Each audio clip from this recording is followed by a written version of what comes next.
letters or some other bit of prose, but some of you know that C.S. Lewis's greatest aspiration when he was young was to be a poet. And he taught poetry, and he wrote quite a bit of poetry, and after he became a Christian, he didn't kill white poetry, but not quite as much. But I'm going to read one of his poems that talks about reason and imagination. So let me read it, and then I'll go back and talk about it. This is a song, though it's a little bit of a variation on a typical song. The name is Reason. Set on the souls of populace, the reason stands aversion, art, coercing with celestial light, and he who sins against her has defiled his own virginity. No cleansing makes his garment white, so clear is reason.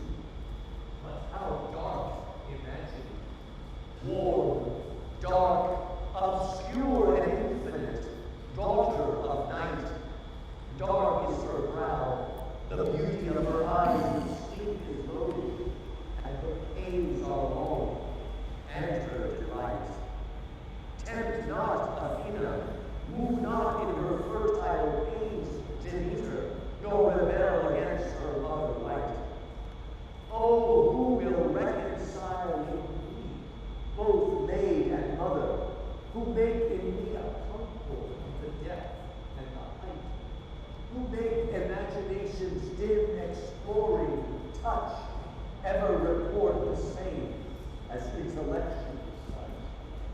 Then could I truly say, and not deceive, then only say that I believe. Now, this is a pretty complicated thing. He is imagining himself standing in the metropolis, right, the birthplace of humans. And he wants to reconcile inside of himself reason and imagination. Reason is represented by Athena. Most of you have heard of Athena. She was a virgin goddess born out of the head of Zeus. She was the goddess of war, but she was also the goddess of wisdom. But he also feels the call of another goddess, Demeter. Demeter is actually a sister of Zeus, and Demeter is the mother of Persephone. Some of you know the story of how Persephone was kidnapped by Hades and taken down to be her bride, and after lots of ins and outs, they had a deal, they haggled, and it turned out that Persephone would spend the winter months under the earth, and the rest of the time she would be on the earth. And so Demeter is also Mother Earth, the goddess Earth. And so he recognizes the claims of both of these goddesses and wants to reconcile them. So look again. He says first about reason. Reason stands a virgin, armed, conversing with celestial light. So reason is something that is out in the light. It believes in clarity, right? In simplicity, in the sense of directness. And he who sins against her has defiled his own virginity. We've lost our purity if we turn away from reason in body and Athena. And he says, no cleansing makes his garment white.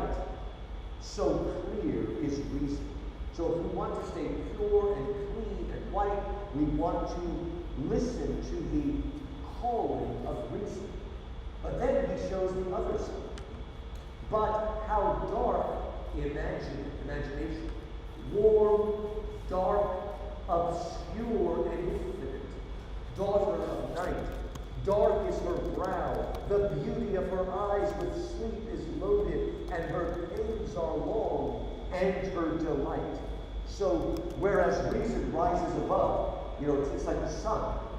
Imagination is more of the earth, warm and dark, comforting, but also dark, right, and strange.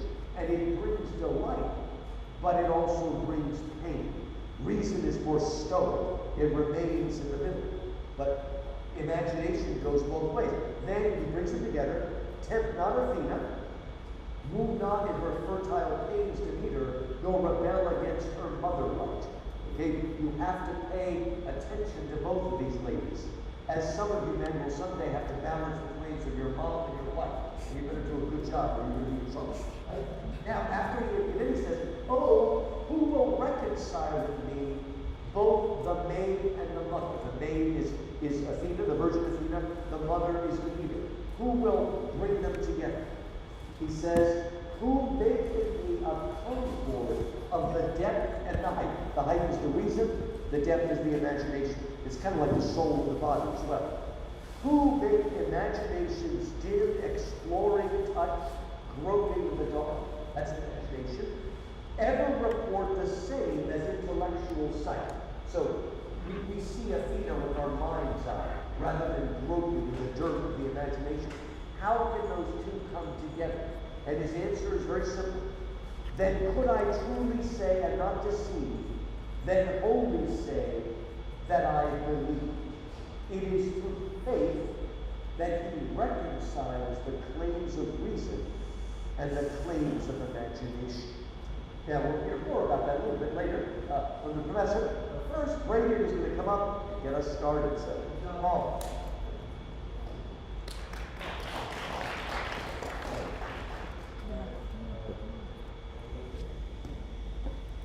Awesome. Good evening, everybody. My name is Brady Byrne. I'm the RatioChristi HCU's Vice President. Before we